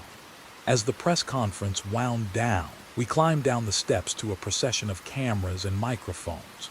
My phone buzzed nonstop. Lawmakers pledging investigations, human rights lawyers offering aid, supporters flooding our social media with messages of solidarity. One tweet read, #Heroes not deserters.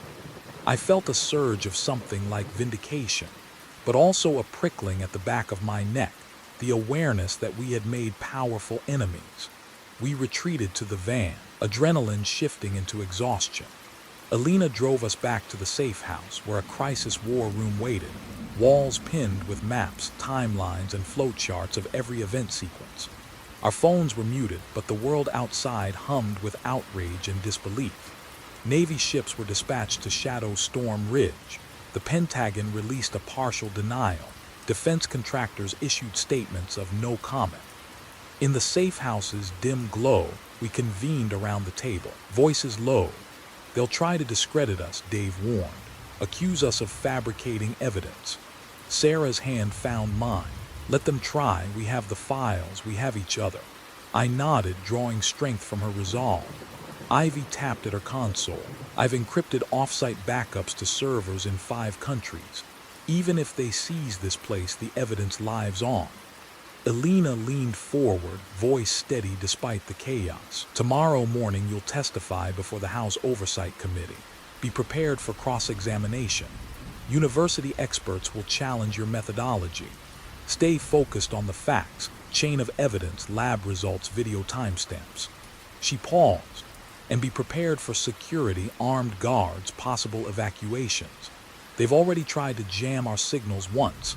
They may resort to more drastic measures. We sat in that cramped room, fatigue and fear mingling, but burning beneath both was a fierce determination. The next day would be harder than this one, the spotlight hotter, the stakes higher. But we had chosen this path and would walk it to the end. As I looked at my team, wounded but unbowed, I knew that whatever came next, we were ready. The road to justice stretched out before us, winding through the halls of power and the shadows of classified programs. And we would follow it wherever it led, because truth, once unleashed, cannot be contained. The morning air was crisp and biting as we stepped off the armored van outside the Rayburn House office building. Steam curled from manhole covers, and the columns of the massive facade loomed overhead like silent sentinels. I glanced at my watch, 8 15 a.m., nearly 90 minutes before our scheduled appearance before the House Oversight Committee. Ivy was already coordinating with her tech contact inside, ensuring that all video feeds and document links would be locked in place by 9:00. Alina hustled us toward the secure entrance reserved for witnesses, past rows of press photographers and local news cameras pressing for a glimpse. Sarah walked with a slight limp, flanked on either side by our designated security detail, two stern-faced Capitol police officers whose presence was both comforting and chilling. Dave's face was drawn and pale, jaw set in a line of determination. This day would either make or break the entire exposé. Inside the building, marble corridors echoed with our footsteps. We were fingerprinted, photographed, and ushered through a final metal detector before entering the hearing room. The chamber was a stark contrast to the open press conference steps, enclosed, hushed, lined with dark wood paneling, and lit by overhead fluorescents. Behind the polished central dais sat 7 members of the Oversight Committee, 3 Republicans, 4 Democrats, all watching us with guarded curiosity. Nameplates identified Chairman Larson, Ranking Member Bishop, and other key committee chairs whose letters had arrived summoning us to testify. Reporters perched on benches behind glass partitions, and staffers took notes on laptops. On the side table lay binders labeled PSC 195 Storm Ridge Inquiries, each bound in navy blue with gold lettering. I took a deep breath, smoothing my uniform shirt beneath my suit jacket. Alina gave me a discreet nod from the front row of seats allotted to our team. Ivy's laptop glowed with the internal feed, capturing every moment. Dave arranged our dossier of evidence and Dr. Jensen's forensic reports on the witness table. Sarah sat down, steeling herself as the sergeant-at-arms called the hearing to order. "Good morning," Chairman Larson began, tapping a gavel. "We convene this session of the House Oversight and Reform Committee to examine allegations of unauthorized bioweapons research and containment failures at the Storm Ridge Communications Station in Colorado. Today's witnesses are Staff Sergeant Alex Turner, Private First Class Sarah Diaz, Technical Specialist David Chen, and MS Alina Marlowe." He paused to look at her, journalist and coordinator of these disclosures. Each will deliver opening statements, followed by questioning from the committee. "Guards, please stand by." My pulse hammered, but I rose and approached the microphone. "Thank you, Mr. Chairman, distinguished members of the committee. My name is Alex Turner, U.S. Army, and I served as a communications specialist at Storm Ridge from February through May of this year. I was present when Project Hailstone's containment was breached. I witnessed firsthand a bioengineered organism escape its lab cell, override multiple security protocols, and kill 2 personnel before we escaped. I bring video evidence, chain of custody verified lab results, and internal directives showing the project's classified orders. I motioned to Dave, who placed a USB drive into the committee clerk's laptop. A monitor flickered on behind us, displaying the chain of custody document stamped Defense Research Division, alongside a digital timestamp. Next, Sarah rose with a brace across her ribs. Her voice was quiet but unwavering. "My testimony is supported by my physical injuries, claw wounds to my left side that required 8 stitches, and by corroborating digital evidence showing the creature's pattern of intelligent behavior. It manipulated door locks, bore a heat signature adversarial to our flare patterns, and pursued us through sealed maintenance tunnels. I survived, but my fellow specialist Emily Martinez did not." She paused as a hush fell across the room, then continued, "This is not a matter of training accidents or equipment malfunction. This was a living, adaptive threat born from unauthorized research." Dave then delivered the technical portion, explaining the video evidence. "The night vision footage you see is unedited, showing the entity's silhouette and its reaction to infrared light." He pressed a button, and the screen displayed the monster's outline against the bunker walls. Each time we deployed a standard issue Browning flare to illuminate the corridor. The organism hesitated, then adapted its movement to avoid the light cone before continuing pursuit. That behavior does not exist in any known wildlife in the Rockies. Only a living organism consciously reacting to stimuli could do so. Finally, Alina presented the journalistic angle. I coordinated these disclosures, embedding the evidence in a secure global network to prevent its suppression. I have verified sources within the Defense Research Division who confirmed Project Hailstone was an emergent biocontrol initiative. Their internal memos specify Phase 2, field deployment, language used exclusively for biological agents. Those same memos ordered protocol confidentiality to prevent leaks. Our whistleblowers released these documents under whistleblower protection, believing the threat to national security outweighed all other concerns. With our opening statements complete, Chairman Larson opened the floor. Thank you. We will begin with the gentleman from California, Mr. Barnes. Representative Barnes, glasses perched low on his nose, leaned in. Staff Sergeant Turner, you assert this organism killed 2 personnel and threatened the base. Yet Storm Ridge's official reports cite no such fatalities. Why the discrepancy? I met his eyes. The official reports were altered by command. Emily Martinez's death certificate lists cause of death, exposure to unknown pathogen, equipment failure. I have the original medical examiner's report, unsigned in the official file, which cites blunt force trauma consistent with non-human appendage. He frowned. And you're certain this was not the result of an animal attack, say, a bear or mountain lion? Sarah spoke up. I've spent a lifetime tracking wildlife in survival training. I have certificates in wildlife awareness. These wounds were not from claws that tear flesh, but from a creature with reinforced keratin, impossible in any known species.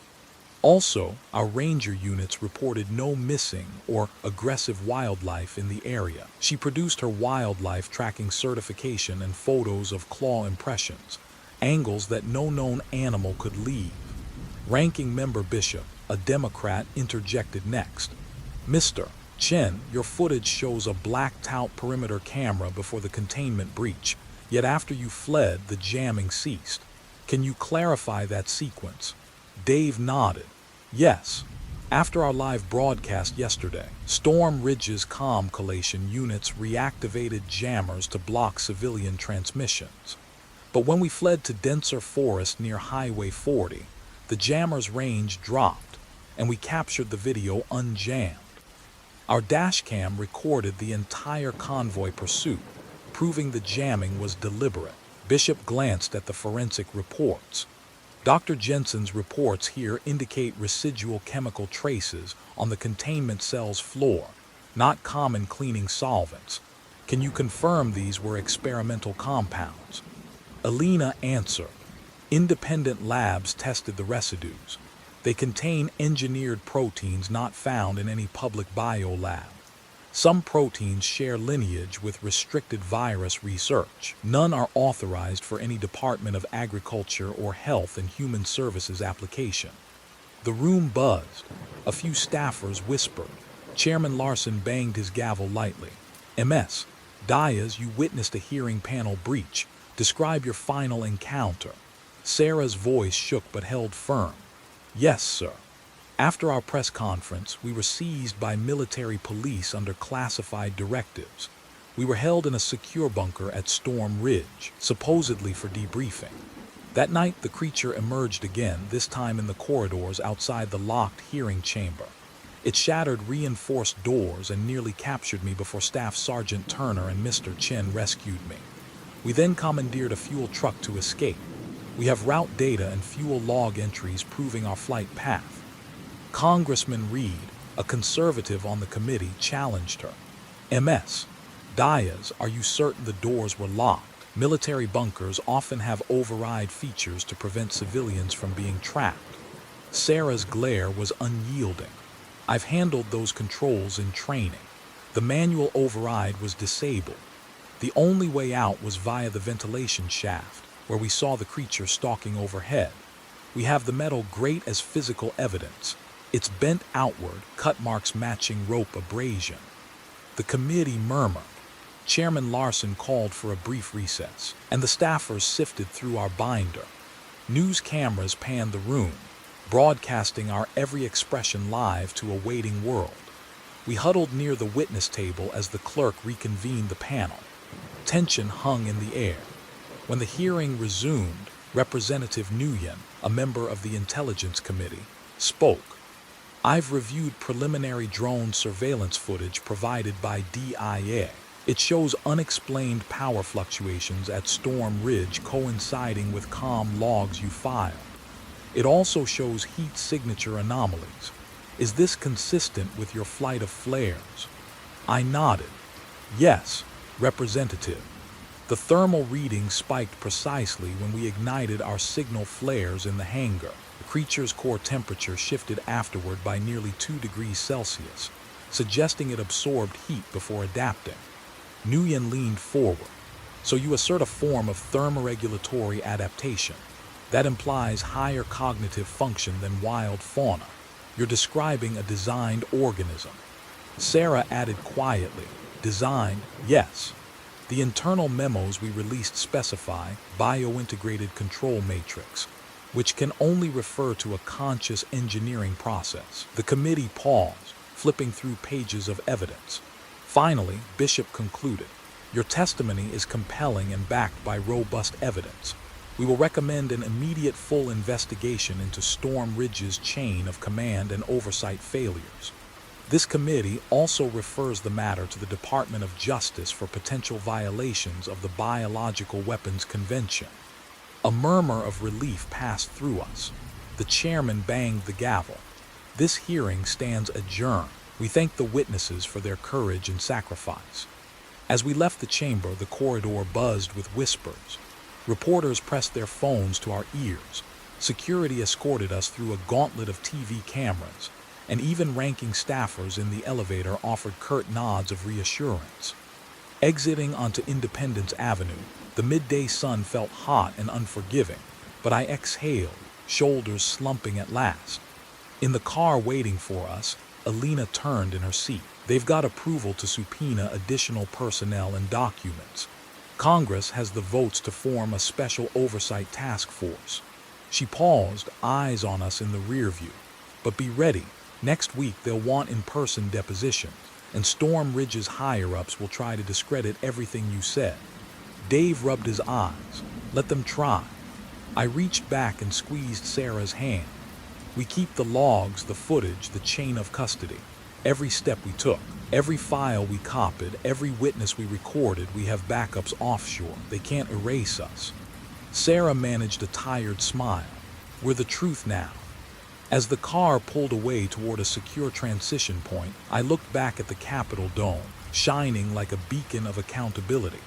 For once, it felt like the system might actually work, that transparency and persistence could force real change. But deep down, I knew the battle had only just begun. The creature at Storm Ridge was still out there, its fate unknown, and the legacy of Project Hailstone would cast a long shadow over us all. Yet in that moment, surrounded by allies, armed with evidence, and buoyed by public outcry, I dared to believe we might just see this through to the end. We eased away from the Capitol grounds in a nondescript SUV provided by our witness protection detail, the city's roar fading behind us as the vehicle slipped into a shaded side street. Our immediate respite was short-lived. Within hours, the Oversight Committee's report had been leaked to every major news outlet, and the Pentagon issued an unprecedented statement acknowledging anomalous biological research at Storm Ridge. But public acknowledgement was only the beginning of a longer, more dangerous journey. I glanced at Sarah through the rearview mirror. Her face was drawn but illuminated by a fierce spark. She had come this far and would not back down. "What's next?" she asked, voice low. Alina checked her secure tablet. "Task Force orders us back to the site under official escort. Congress demands we accompany them to inspect the containment cells and verify our testimony on location. We leave tonight on a C-130. Dave exhaled, tension coiling anew. Back into the lion's den. The road to Peterson Air Force Base was eerily quiet, security checkpoints manned by military police, every vehicle scanned for unauthorized electronics. Our diplomatic military pass, signed by the Speaker of the House, eased our passage, but I felt eyes on us at every turn, some wary, some openly hostile. We boarded the transport under a veil of classified clearance codes and settled into aluminum-lined racks as the engines roared to life. On landing, we were herded into an armored convoy bound for Storm Ridge under a joint Department of Defense congressional oversight banner. As we wound through the mountain roads, twilight settled again, and I caught a glimpse of the same pines that had first greeted me months ago, now cast in long shadows of uncertainty. The convoy paused at the perimeter gate. C-17s and Humvees formed a protective ring as representatives and military liaisons filed out. Senator Bishop, newly appointed chair of the Special Oversight Task Force, met us at the gate. His steely gaze softened slightly when he saw Sarah's brace and my uniform insignia. "Thank you for returning," he said. "Tonight we secure the site. Tomorrow we shut it down permanently." Inside the bunker, familiar hums of electronics had been silenced. Only emergency lights flickered. We walked the corridors again, recording new footage as task force camera crews followed our every step. At the entrance to the hidden lab, the door lay smashed, and rust-colored stains streaked the floor. Dr. Jensen knelt to collect fresh swabs, while forensic robots scanned the room for residual DNA. In the containment wing, where the creature once roamed, we found torn panels and broken cell locks welded back together by hastily applied clamps. I ran my hand along the cold steel bars, recalling the terror of that first encounter. "It adapted," I said. "It learned to outsmart every lock." Senator Bishop nodded. "We'll ensure no one else can tamper with this again." He activated a remote sequence on his phone, and I felt tremors as explosive charges set around the far wall. In minutes, a section of the bunker collapsed in controlled demolition, sealing the old lab for good. Back at the control room, we watched monitors as containment valves sealed and secondary lockdown protocols engaged automatically. Ivy monitored live temperature and pressure readings. Nothing registered except a faint residual heat slowly dissipating. "It's over," she whispered. Outside, dawn's first light filtered through the shattered windows. Senator Bishop placed a protective hand on my shoulder. "Your courage forced the truth into the open and saved countless lives." Sarah exchanged a relieved glance with me. "We did it." Dave allowed himself a weary grin. "Our deployment is finally done." As we drove away that morning, the mountain compound receding behind wire-topped fences, I realized that the fight for accountability would continue in hearings, courtrooms, and policy debates. But in that moment, enveloped by the rising sun and emboldened by justice's first victory, I felt hope. Storm Ridge was no longer a silent threat hidden in the Rockies. It was a chapter closed by truth, perseverance, and the unwillingness of a few to stay silent in the face of horror. And though the world outside remained fraught with shadows, we had lit a beacon that would guide future generations toward transparency and vigilance. We rolled away from the crumbling perimeter gates as the controlled demolition rang through the mountain air, debris tumbling into the sealed lab like the closing of a dark chapter. Our armored convoy threaded the switchbacks back toward Peterson Air Force Base, headlights carving arcs through the pre-dawn fog. In the back seat of the lead Humvee, I watched the Rockies recede into silhouette, the pines standing as silent witnesses to everything we'd endured. Sarah leaned against the window, eyes closed, each shallow breath a testament to her survival. Dave sat beside her, skimming through his phone's secure inbox, news alerts, interview requests, legal updates, his shoulders tense with the weight of what would come next. Elena, in the front passenger seat, tapped at her encrypted tablet, coordinating a global broadcast of the task force's final report, and liaising with human rights organizations to ensure our protection. By the time we reached the base's main gate, sunlight had bled into pale gold, and soldiers manning the checkpoints gave us nods of respect tinged with curiosity. Word of our mission had reached every branch, from infantry brigades to intelligence detachments. People whispered in briefings and mess halls about the Storm Ridge incident, the first official acknowledgement of Project Hailstone's existence. We were ushered inside the command center, where a makeshift press staging area had been erected amid rows of briefing tables and digital maps. Dozens of journalists waited, cameras rolling, microphones poised, as we debarked in our civilian attire. Sarah in a simple blouse and jacket to hide her brace, Dave in a collared shirt, Alina in her trademark field vest, and me in a plain sweater bearing no insignia. The contrast between our anonymity and the surrounding buzz of uniforms and badges struck me like a lens flare. We had become the story. General McAllister, tasked by the Secretary of Defense to oversee the cleanup and policy changes, met us at the entrance. He shook each of our hands with customary formality, though his eyes betrayed gratitude. Staff Sergeant Turner, on behalf of the Department of Defense, I commend your bravery and sacrifice. He began. This base will be decommissioned within 60 days.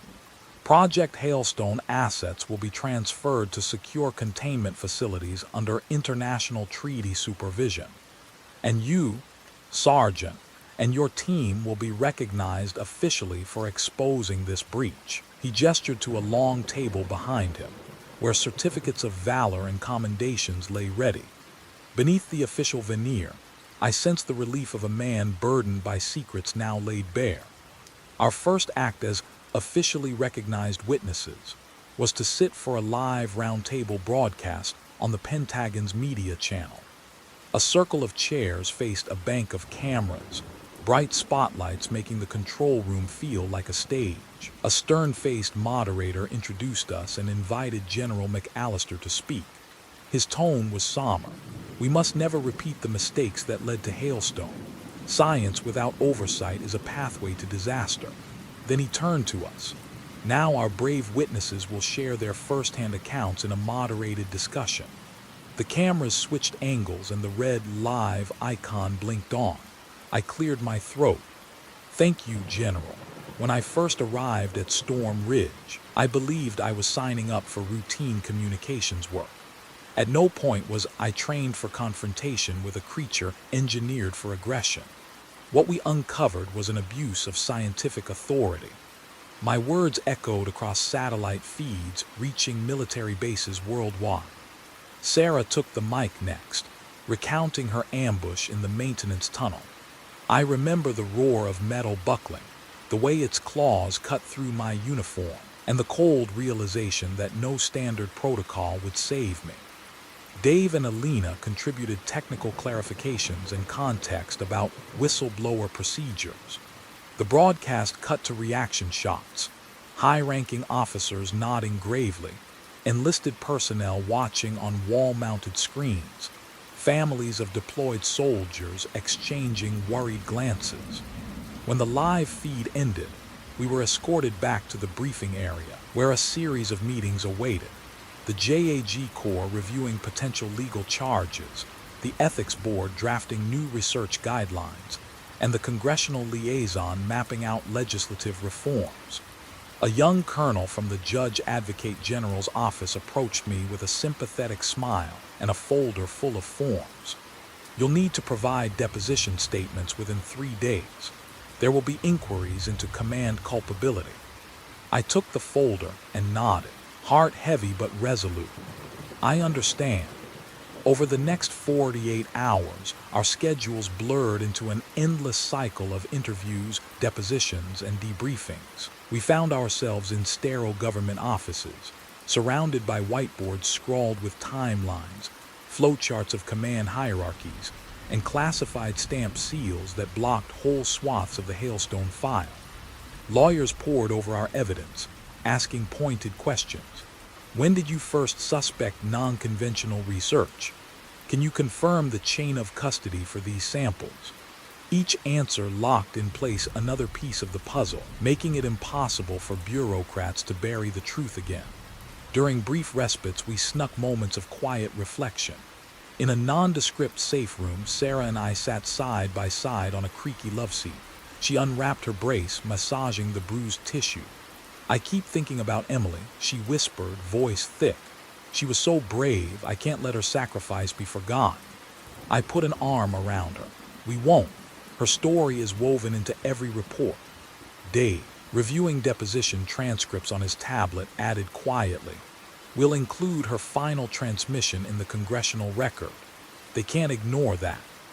Alina orchestrated a final, sweeping media release, a 30-page dossier on a public repository, hosted by an independent newsroom, complete with raw video, lab logs, satellite imagery, and sworn statements. She negotiated with major news outlets for full archival access, ensuring that Project Hailstone's evidence would outlive any single administration or classified order.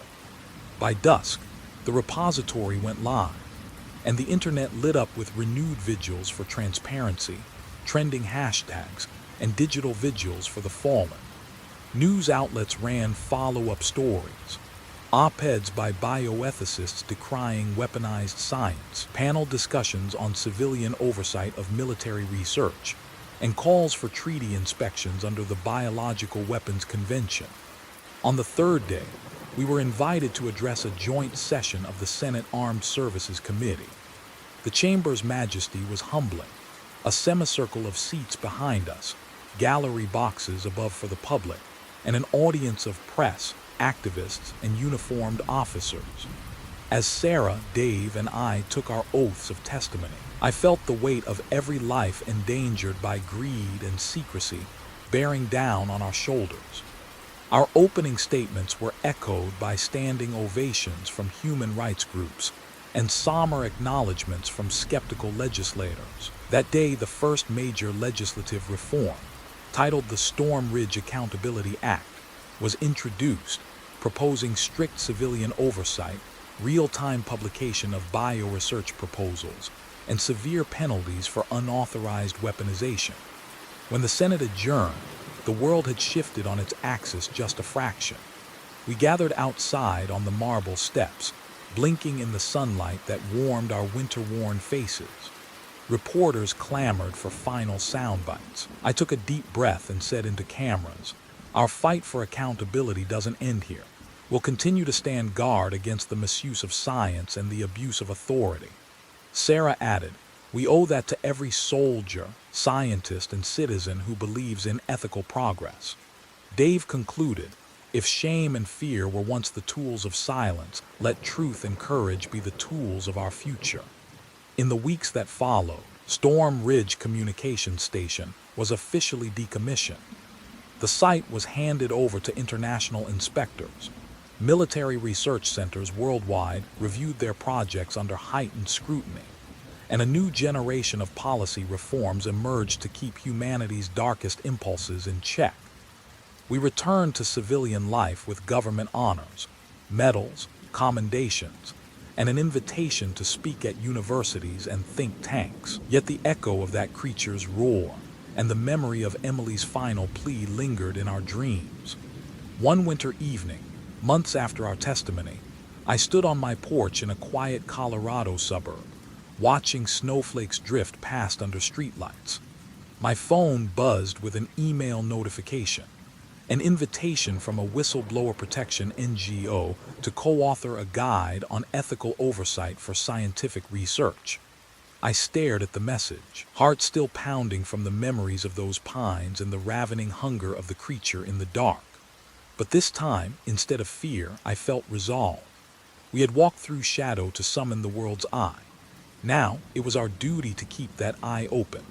As the snow settled around me, I thought of Storm Ridge one last time, a place of secrets now laid bare, a site of horror now woven into the fabric of accountability, and a reminder that vigilance, once awakened, must endure. And in that silent night, beneath the same stars that had watched over our flight to freedom, I made a promise, to stand guard wherever the boundary between knowledge and power threatens to blur, so that no one else must face the dark alone. The days after our whirlwind in Washington were anything but easy. When we parted ways outside the witness protection safe house that evening, the northeast wind stung our faces, carrying the distant blare of sirens and the relentless ping of incoming calls. We each returned to hidden corners of our lives, trying to cling to a sense of normalcy, even as our eyes still reflected the darkness we'd witnessed. Sarah moved back into her childhood home on the outskirts of Colorado Springs, the weathered wood siding and familiar pine forest offering a measure of comfort. She spent her mornings in physical therapy, the pain from her rib injury flaring whenever the Colorado chill set in. Evenings found her at her old writing desk, transcribing specialist Emily Martinez's journals line by line, determined that no one could ever dismiss Emily's story. Those transcriptions became a small book titled Storm Ridge Memories, published with support from a bioethics foundation, and translated into both English and Vietnamese so the world could understand. Dave returned to Denver and set up shop in a modest office for his cybersecurity startup, Chen Secure. Under his leadership, Chen Secure developed an encryption suite tailored for investigative journalists, automatically detecting and countering jamming attempts, so that critical video and document sources could never be cut off again. Each release carried the tagline, "For those committed to the truth." Within months, over 10,000 reporters and NGOs worldwide had downloaded Chen Secure's software, safeguarding their data and spreading word of Project Hailstone far beyond our initial circle. As for me, after completing my final congressional testimony, I requested early retirement from the Army, officially for post-traumatic stress, though the nights I spent haunted by tunnel shadows were enough reason in themselves. But I refused to let those nightmares define me. I accepted a scholarship at a Washington, D.C. Bioethics Research Center, enrolling in a master's program in biotechnology policy. In my first year, I launched a course called Biological Transparency, Oversight and Ethics, training scientists, military personnel, and engaged citizens in the skills needed to scrutinize emerging life science research before it crosses into weaponizable territory. Ivy, always the most discreet of us, appeared at international cybersecurity conferences under a protected identity. She unveiled her global jamming detection network, using nonlinear sensors and anomaly detection algorithms to flag any attempt to block biological threat communications. Her paper in the Journal of Cyber Biosecurity has been cited over 400 times in just 2 years, and although her true identity remains under wraps, her work has quietly reshaped how governments and research institutions monitor dual-use technologies. By October, the Department of Defense had formalized the Bioevent Forecast Index, mandating that all military-related biological research be publicly reported, encrypted, time-stamped, and regularly uploaded to NATO and EU oversight portals. The Storm Ridge Accountability Act became federal law, requiring transparent, multinational oversight of any defense-oriented life science project, with criminal penalties for unauthorized weaponization. That same fall, I was invited to speak at the APEC Summit in Singapore on lessons from Storm Ridge and the future of biological transparency. Facing delegates from 21 economies, I told them, what happened at Storm Ridge was a grave mistake, but it awakened the world to the necessity of oversight. We survivors paid in fear and loss, but our duty is to turn that suffering into a foundation for transparent ecosystems, where technology serves humanity, not the other way around. The room erupted in applause, marking the close of one chapter and the hopeful start of another. Today, Sarah and I still check in weekly, via encrypted emails and virtual roundtables. We co-founded the Storm Ridge Foundation, a nonprofit that supports veteran researchers, ethical scientists, and investigative journalists focused on biosafety. Each year we award the Emily Martinez Memorial Scholarship to promising biomedical students committed to public interest research. Though our lives have resumed their rhythms, none of us forgets the roar in those bunker halls or the hollow gaze of that creature in flickering light. On cold, star-filled nights, I still hear the wind whisper, vigilance, transparency, responsibility. Storm Ridge may be sealed shut, but the frontier of bioethics and security stretches on. And as survivors who walked through its darkest corridors, we remain steadfast, ensuring that the world never forgets the line between discovery and destruction. Our work began to shift from reaction to prevention. In the months following the passage of the Storm Ridge Accountability Act, we found ourselves at the center of a growing movement, one that spanned military academies, civilian universities, biotech startups, and international policy forums. One crisp December morning, Sarah and I boarded an Amtrak train bound for Boston, where we had been invited to co-host a 4-day symposium at MIT's Center for Biomedical Ethics. The symposium's theme was Beyond Containment, Building a Culture of Responsible Bioscience, and our fellow speakers included retired 3-star generals, Nobel laureates in virology, and leading figures from the World Health Organization. In the ornate lecture hall, we kicked off the symposium with a joint presentation. I opened by recounting the chain of events at Storm Ridge, how a routine communications assignment had snowballed into a full-blown exposure of Project Hailstone. I emphasized the systemic failures, compartmentalized research, lack of civilian oversight, and the ease with which jamming technology had been deployed to silence whistleblowers. Then Sarah took the stage. She spoke of the human cost, Specialist Martinez's final plea over the radio, the scars she carried both physical and psychological, and the power of personal testimony to pierce bureaucratic denial. Her closing line, "We owe our neighbors more transparency than we once feared," drew a standing ovation that echoed off the vaulted ceilings. Over the next several days, breakout sessions tackled the nuts and bolts of enforcement. I led a workshop on policy design, guiding participants through the key provisions of the Storm Ridge Act and demonstrating how to draft legally robust sunset clauses that automatically review bioresearch projects every 2 years.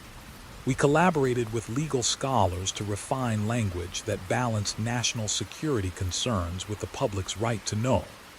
Meanwhile, Sarah chaired panels on narrative and trust, exploring how survivor testimonials and community engagement initiatives could foster a culture where reporting anomalies was seen as honorable rather than dangerous.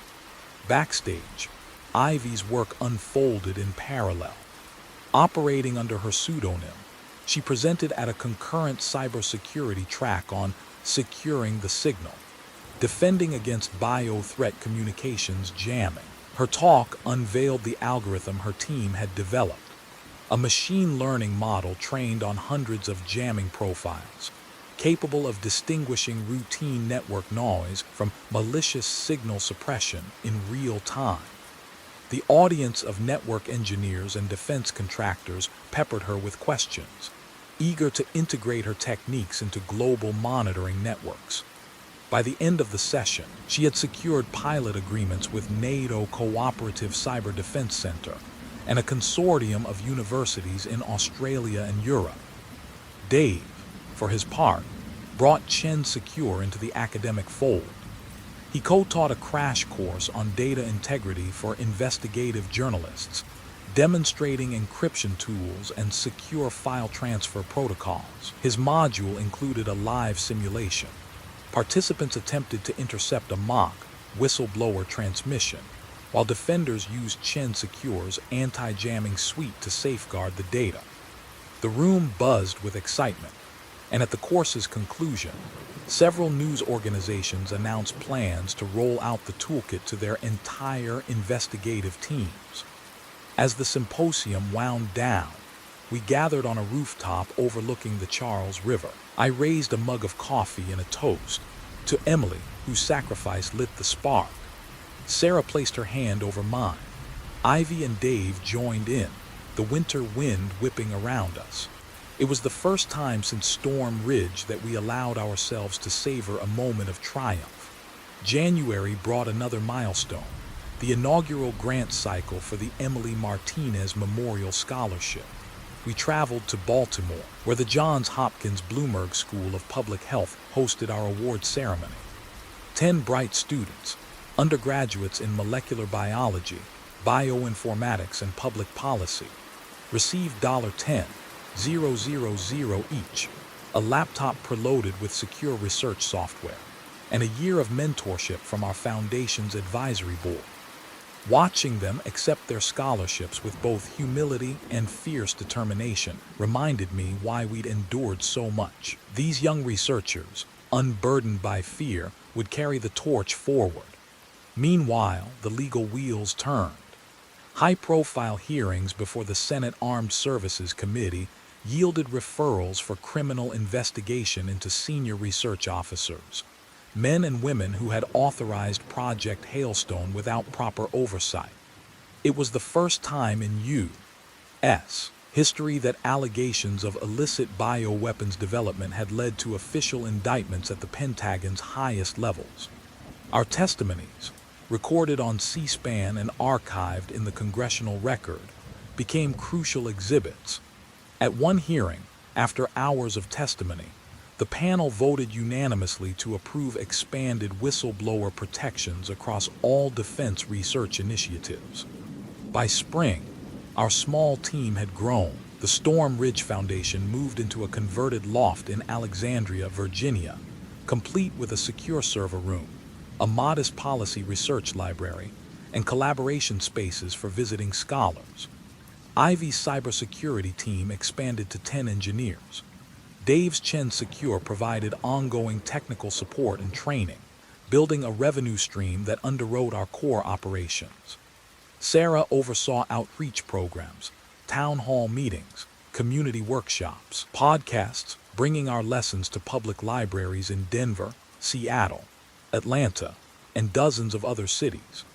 I balanced my time between running the foundation and lecturing at my alma mater, delivering guest seminars on the interdependence of national security and bioethics. One of our most impactful initiatives was the Global Biosafety Transparency Index, co-created with the World Health Organization and the Federation of American Scientists. The index graded nations on criteria such as public disclosure of biodefense budgets, frequency of international inspections, and the robustness of their whistleblower laws. Its inaugural report singled out a handful of countries for exemplary practices and flagged several others for urgent improvement.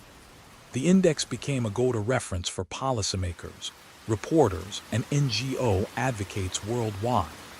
Late one afternoon, as I walked through our foundation's lobby, I passed a display case featuring artifacts from Storm Ridge, the battered flask from the hidden lab, Emily's worn radio headset, a length of jerry-rigged rope from the ventilation duct. Visitors paused to read the placards, their faces a mix of horror and gratitude. I realized that the story of Storm Ridge had transcended its own tragedy to become a powerful lesson, one that would shape the way we steward biotechnology for decades to come. On the eve of the Foundation's 3rd anniversary, we held a commemorative gala in Washington. Survivors, policymakers, journalists, and scientists gathered beneath crystal chandeliers, united by a shared mission. I took the podium for a final speech of the evening. 3 years ago, we uncovered a secret that should never have existed. We watched the darkness of unregulated science threaten lives, and we refused to look away. Today, thanks to countless partners, Project Hailstone's shadow is receding. But our work is never done. The frontier of discovery moves faster than policy can follow, and each new breakthrough carries both promise and peril. So long as we remain vigilant, demanding transparency, championing accountability, and standing by those brave enough to speak out, We will honor the sacrifice of Emily Martinez and all who came before us. We will ensure that science serves humanity, not destroys it. The crowd rose in a standing ovation, echoing beneath the ornate ceilings. In that moment, I felt the weight of every decision, every risk taken, transform into a collective victory. Yet I also felt the horizon stretch onward, a reminder that the true guardianship of knowledge requires constant courage. And as the applause rang out, I knew that, whatever storms lay ahead, we would face them together. Because Storm Ridge taught us that even the darkest places can be illuminated, and that when the whistle is blown, the world listens. 5 years after that inaugural gala, the Storm Ridge Foundation had grown from a scrappy startup into an international consortium of bioethicists, security experts, and survivor advocates. One crisp spring morning, I found myself on stage at the United Nations office in Geneva, awaiting the debut of a global bioethics charter drafted by our coalition. Delegates from over 80 countries filled the assembly hall, and as the final draft appeared on the giant screens behind me, I pictured Emily's fearless eyes and Sarah's unwavering resolve. The charter codified the principle that any research with dual-use potential must undergo public peer review, real-time transparency reporting, and an independent ethics audit. When I spoke, my voice rang quiet but firm. This document stands as a testament that trust in science is built not in secrecy, but in shared responsibility. We declare that no pathogen, no matter how promising for defense or cure, should be born without the world's witness. Backstage, Ivy debriefed me on the technical rollout. Over 150 research institutions had already integrated the Charter's software suite into their lab information management systems, and her anomaly detection algorithms flagged every attempt at unauthorized data encryption. Dave's Chen's secure team was working with the World Health Organization to equip every field epidemiologist with a transparency toolkit on mobile devices, ensuring secure, jam-resistant uploads of outbreak data. Sarah had just returned from a youth leadership summit in Nairobi, where she led workshops training young scientists in the ethics of publication and open access data. That afternoon, our Geneva office, a former shade owl converted into a hub for cross-sector collaboration, hummed with activity. Legal teams drafted model legislation for national parliaments. Technologists tested new blockchain solutions for molecular sample tracking, and communications staff prepared a series of interactive webinars reaching tens of thousands of students in Latin America and Southeast Asia. I paused in the main atrium, where a glass display case held the final printed copies of the Bioethics Charter, alongside Emily Martinez's original lab journal and the battered radio headset I'd recovered. Visitors often paused to read the inscription at the base. May this shield humanity from the darkness we once called progress. In the months that followed, we saw the Charter's impact ripple outward. A consortium of European research councils set up a joint oversight body. In South Korea, biotech companies voluntarily opened their proprietary data for external review. In Brazil and South Africa, student-led biohacker collectives adopted our best practice guidelines to self-govern their open-source projects. On Capitol Hill, Senator Bishop's successor introduced follow-on legislation to expand whistleblower protection across all scientific disciplines. While in Tokyo, a former defense minister publicly apologized for earlier resistance and pledged full support for international oversight. Life back home carried new rhythms. I taught a graduate seminar on ethics and emergencies in biotechnology at Georgetown and co-advised a rotating cohort of policy fellows. Sarah split her time between Colorado Springs and Nairobi, where she helped establish the first Global Biosafety Youth Council. Dave managed ChenSecure's expansion into cloud-based threat analytics, hiring survivors and veterans as part of his core team. Ivy, though still behind the scenes under her pseudonym, trained cybersecurity specialists in every time zone, from Canberra to Copenhagen, on detecting and countering clandestine communications blackouts. On the 5th anniversary of Storm Ridge's decommissioning, our foundation hosted a commemorative live stream that reached over 2 million viewers worldwide. We shared testimonies from new scholarship recipients, premiered a documentary tracing the global reforms born from our ordeal, and unveiled an interactive virtual reality experience of the Storm Ridge Bunker, built to educate future generations about the dangers of unchecked research. At midnight Eastern Time, a digital candle lighting ceremony honored all those who confronted Project Hailstone: scientists, soldiers, journalists, policymakers, and the 2 lives lost to that experiment. Messages poured in: "Thank you for your courage. We stand vigilant with you. Never forget." As I signed off the webcast, I realized that the legacy of Storm Ridge was not merely a set of laws or protocols, but a living, breathing commitment shared by thousands around the globe. Every time a young researcher published a paper with open access data, or a defense lab submitted their project plan to an ethics board, the spirit of Emily Martinez and her fellow whistleblowers lived on. And though the memory of that creature in the dark bunker, the empty-eyed horror we once faced, would never leave us, it had become a catalyst, transforming fear into foresight and shadow into the guiding light of responsibility. In that evolution, I found both solace and purpose, to ensure that science, however powerful, would always remain in service to our shared humanity. In the years since Storm Ridge, the world has changed, and so have we. Today, I live quietly in a modest townhouse outside Washington, D.C., yet my days remain filled with purpose. Each morning, I walk past the Foundation's new headquarters, a renovated brownstone outfitted with advanced labs, secure data centers, and conference rooms ringed with portraits of our early team.